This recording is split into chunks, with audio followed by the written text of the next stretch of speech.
Now, how much would you pay for a great Manhattan view? And is eco-friendly always an easier sell these days? We will be addressing these and other pressing real estate questions on today's show. Welcome to Off Duty. I'm Wendy Bounds. And folks, if real estate porn is not your thing, this is not the show for you.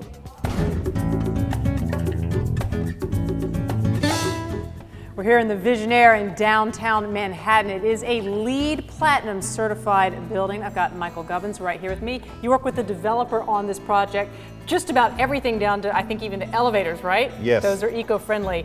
Tell us a little bit about the development of this building. Well, the development of the building is a 252 unit condominium.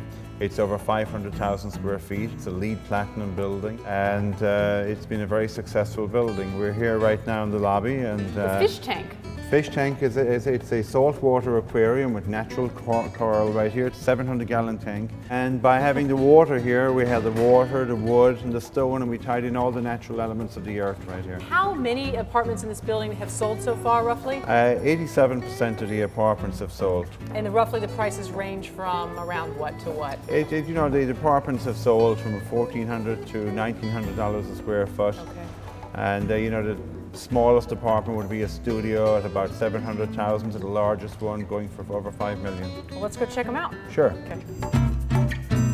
Michael, you didn't tell me I needed to bring my swimming suit now, did you? Well, you know, this is a perfect pool. It's the water in here is treated. You know, we use minimum chlorine. We use UV disinfection. Our hot tub as well. The hot tub, a great feature of that is we actually heat the water with the waste heat from our on-site electric generator on site. And where's that? That's actually located on the roof, and we are generating electricity on site 24 hours a day and using the waste heat to heat our hot water. All of our roofs here are green roofs. We have intensive and extensive roofs here, and the green roofs help us. You know, we actually harvest the rainwater. They help us with the heat island effect. Our roofs are 10 degrees cooler in the summertime. The roofs are also insulators to keep the heat in the winter, out in the summer. And actually one of our residents here has a green roof where he's actually growing all his own vegetables and fruits. And composting. And composting. I'd like to get to know that guy. Oh. Sounds great. Now I actually want to see one of these apartments themselves. Let's go take a look. Sure. So maybe the elevator is the one place that actually isn't eco-friendly? Well, believe it or not, it is. It's an environmentally friendly elevator. The products used in it. It's energy efficient, and on braking, on descent, it generates electricity similar to a hybrid car. I stand corrected. All right, we're going up. Wow, look at this. So this is one of the apartments that you all have staged for people who are thinking about buying. We're in the kitchen. What are the selling points here? Well, in the kitchen, first of all, our cabinetry here in the kitchen is it's plywood, which is bamboo. Bamboo, basically. and this cabinetry is all formaldehyde free. It's a renewable product. It has a great look to it. What about this countertop? What is this made out of? This is actually it's a washed granite. It's a very natural look, and it's a river wash stone, very, very, very natural. This flooring here is actually an oak floor. Okay. It's an engineered work floor. It's you know, from the Forest Stewardship Council. It's FSC certified. It's formaldehyde free. And even for the wallpaper here, I mean, what about in terms of the adhesives putting the wallpaper on? Yes, again, that's all our water-based products. It's environmentally friendly, and we actually use wheat grasses and straw grasses and honeysuckle vine products. We've been using them over 10 years now, and then the products are very durable, and they also are great-looking products. Let's check out the rest of the rooms. Sure. Now, Michael, I'm wondering about the furnishings in here because they're very luxurious, and people often think when they about eco-friendly, they think kind of granola, crunchy, not so beautiful or ornate.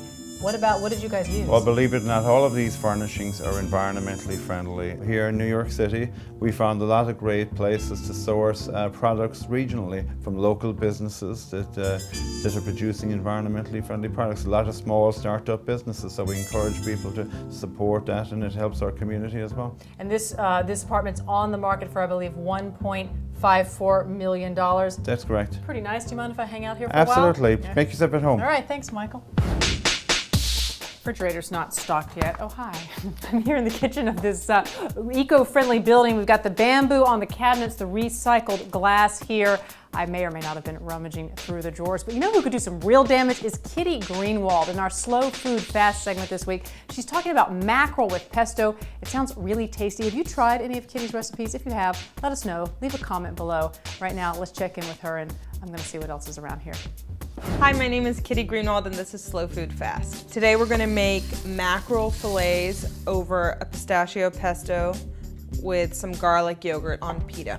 It's by an Israeli-born chef, Yotam Ottolenghi. He owns a chain of stores in London. So this is a super fast open-faced sandwich which tastes of the Middle East.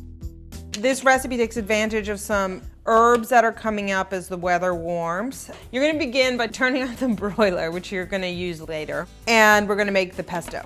A half cup shelled pistachios, these aren't salted, and I'm going to pulse those first. I just want to break it up.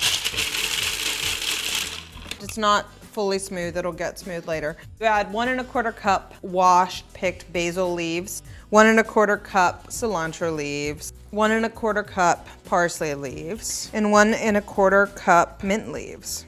Pulse it lightly until the leaves break down. You want them roughly chopped. Okay, it's been reduced a bit, so I'm gonna add zest of 1 lime, a half a jalapeno that's been deveined, and 2 tablespoons lime juice. You want to add a half a teaspoon salt. So when the herbs are all sort of roughly chopped and everything is mixed together, now I'm going to add the oil. Okay, so I'm going to let that sit, and I'm going to go ahead and make the yogurt spread, which actually goes on top. We have 6 ounces Greek yogurt, 1 plump garlic clove. I'm just gonna grate it right into the yogurt. Okay, now I'm going to cook the mackerel fillets. I've had good results with this. I mean, any fish would really work here. Season both sides. 1 tablespoon olive oil. Lay in my fillets, skin side down. And it's just 2 to 3 minutes per side. They're starting to color around the edges. So those are gonna cook another minute. I'm gonna put the pita on the tray, put it under the broiler. It's 1 to 2 minutes per side. All right, that's basically done. Take my pita out of the oven. So take a bit. This is sort of delicious stuff, so I really don't see a problem with overdoing it. A dollop here. Then just place a nice fillet, push it down so that the yogurt spreads out. I'll make another, so we have 2. Serve it with some lime wedges. And that's it. I'll have some. You get the pistachio flavor and you get all those herbs. It all just really comes together in a natural and unexpected way. That's so good.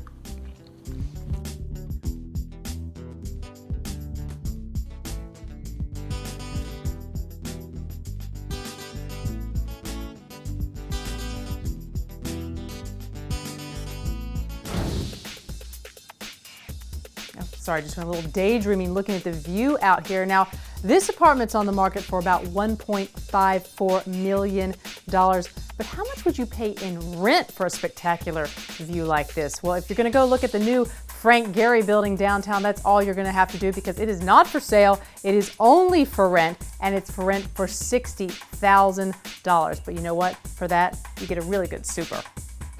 Manhattan has one of the most expensive real estate markets in the US. And the small supply of penthouse apartments with sweeping views come with the sort of bragging rights that can raise prices into the stratosphere. In a bid to push the luxury apartment market ever higher, developer Forest City Ratner, in the next 6 to 8 weeks, plans to put up for rent 3 penthouse units in the highest residential building in the Western Hemisphere. They are gambling on wealthy New Yorkers willing to pay dearly for access to trophy apartments inside architect Frank Gehry's new building at 8 Spruce Street in Lower Manhattan. The thing about views in New York is that we're constantly surrounded on the city streets by tall buildings, especially in Midtown or in the financial district, where you tend to feel very closed in. The rent for the largest penthouse will be $60,000 a month, but at least tenants will be able to save on the cost of art. We have window bays and large picture frame windows where the view becomes the art in the apartment, so to speak. You walk in and you don't even notice what's on hanging on a wall. You'll notice the view, and that becomes your art. At that price point, would-be residents would clearly be able to afford to purchase luxury real estate in the city. But these top-of-the-skyline units aren't for sale. You cannot buy it, so you rent it. And the typical profile of the renter in this building can afford to purchase. So they're choosing to rent these homes. The views from the highest floor give renters an unusual perspective of New York, at eye level with the top of the Woolworth building and floating high above the municipal building and other well-known landmarks. The views from the 76th floor of this building do not exclude anything in Manhattan. You can see every bridge that connects New York City to the outer boroughs. You can see as far north as the George Washington Bridge in Inwood. You can see west to New Jersey, across the Hudson River. Apparently the architect, Frank Gehry himself, is looking for a more elevated home life. He will be renting a high-floor unit in this building, according to Mr. Finn. Now, I've got no plans to retire anytime soon, but I think this could be a pretty good place to spend your golden years. And speaking of retirement, there is a retirement community just for U.S. postal workers. They have a few very strict rules, though. Let's hear what they are. Old mail carriers don't retire. They go to a post office utopia in Florida. 70 miles east of Tampa, in Central Florida's rural citrus country, Nowcrest is America's only retirement community set up entirely for retired Postal Service mail carriers. No dogs allowed. The name Nowcrest stands for the National Association of Letter Carriers Retirement, Education, Security, and Training, but residents joke that it stands for the National Association of Letter Carriers at Rest, though a lot of playing goes on here too. Everything they need for retirement is right here. There are cottages, bustling town square, barber, mini golf course, tennis courts, and lagoons with alligators. The mailmen add their own personal mail-related decorations to their cottages. I did not want anything to happen to my mailbox. I am very proud of this mailbox. Nowcrest, of course, has a post office, and a profitable one. Retired mailmen write letters instead of email, and they stay away from competing shipping companies. I've got to contribute to my pension. I don't want them to run out of money. One is they love the bulk mail because that bulk mail pays their pension. You don't use email? You write letters?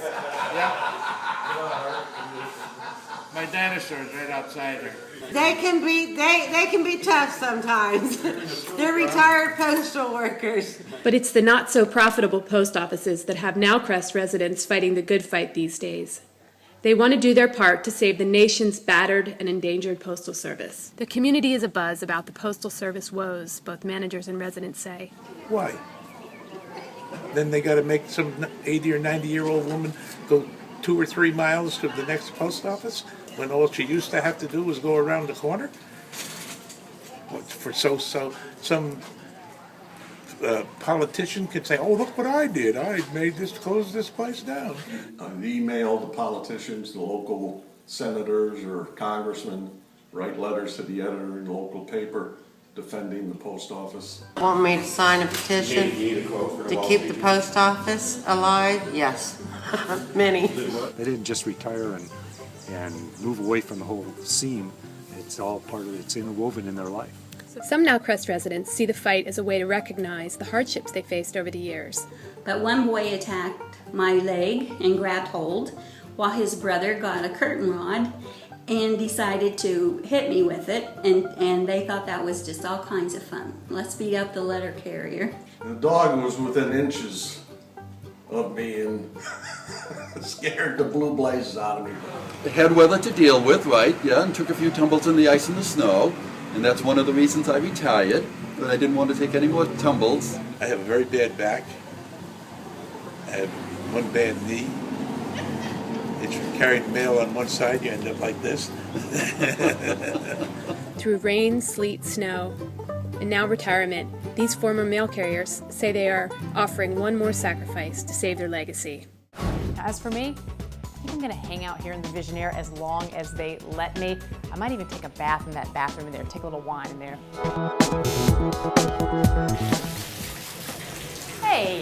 here. I'll see you guys tomorrow.